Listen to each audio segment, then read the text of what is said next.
Hi everyone, and welcome to Jazz Bass Quick Tips number 4.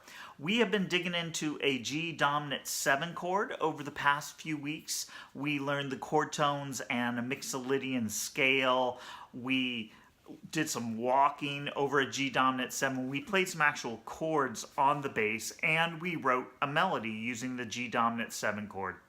But I am really excited because, as you saw at the top of the episode, we're going to be improvising today over the G dominant 7, one of my favorite things to do.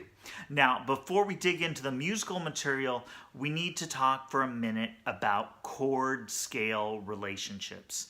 Each chord has a series of scales that produce a different sound against the chord. So these scales are kind of the things we choose from to improvise with. We're going to start with a Mixolydian scale because we already know it. And also it's the most consonant choice against the G dominant 7 chord. It's kind of the go-to choice to improvise over a G dominant 7 chord. I'm going to play the Mixolydian scale against our walking bass line and our chords so you can hear how it sounds. Now, I want you to listen closely because some of the notes sound really consonant against the backing track, and some of them are going to provide a little more tension. That's kind of the golden stuff in improvisation, is that tension and release. So listen up.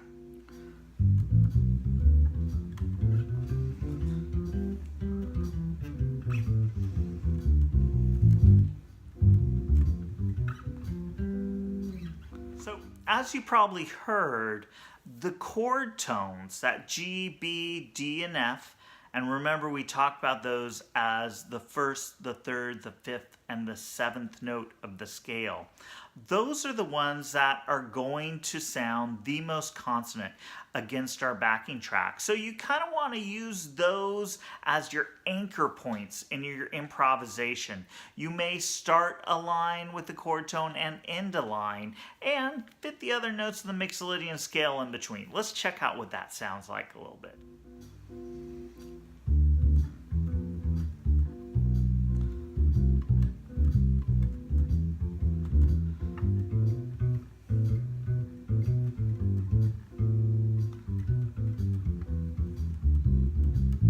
Hopefully you're feeling comfortable playing the Mixolydian scale against the backing track at this point, and hopefully you've kind of found the chord tones in there so you can use those as your anchor points.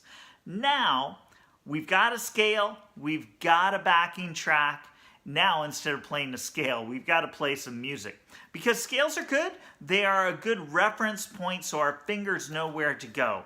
But when you play a scale, it's going to start to sound a little more like an exercise than music. So we've got to apply some ideas to our improvisation to make it happen.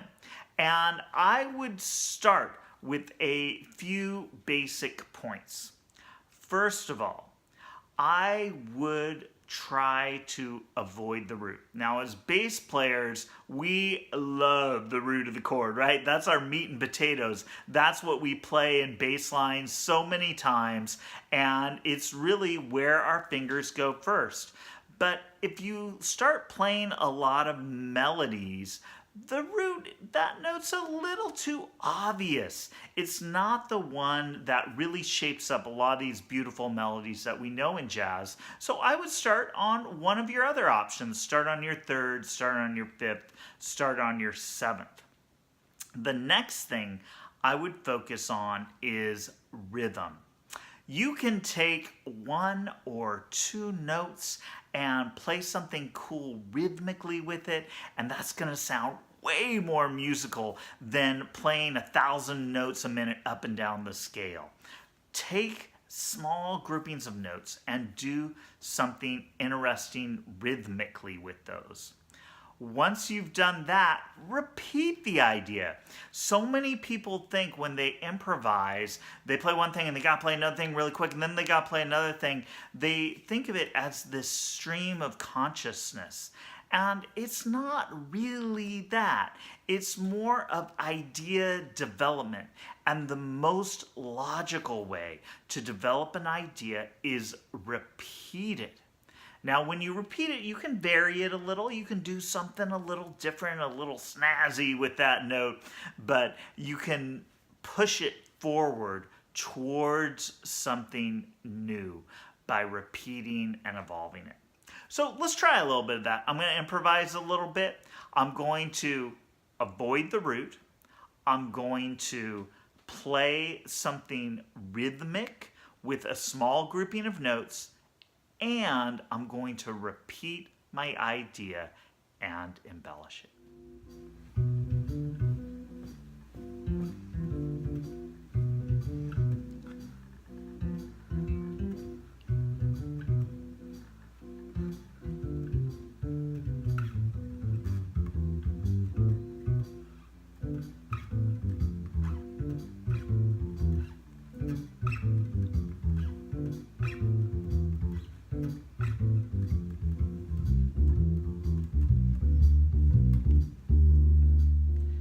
Now we're starting to get somewhere. Now this is exciting. I am really pumped up about what we're doing. So I'm going to go through and I'm going to play our whole arrangement. I'm going to have our backing track in the background. I'm going to start by playing our melody. I'm going to improvise for a little while, and then I'm going to play our melody to end things out. So we have a full arrangement over our G dominant 7 chord. Check it out.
So there we've got some ideas to start improvising over a G dominant 7 chord.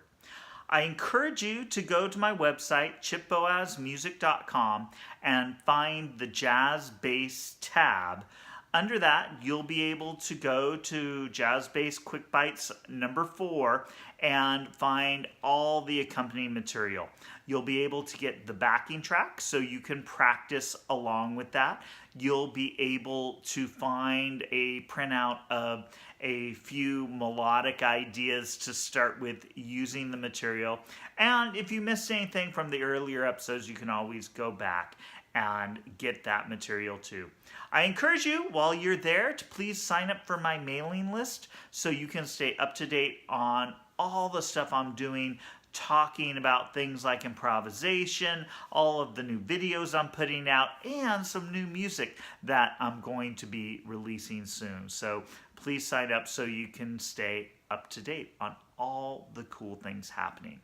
Now, we're going to be back next time in Jazz Bites number 5, and we're going to start talking about a minor 7 chord, and we're going to apply all the things we've learned and build on them to start kind of pumping up towards more advanced concepts. So stick around. Thank you so much, everyone, and have fun improvising over that G dominant 7 chord.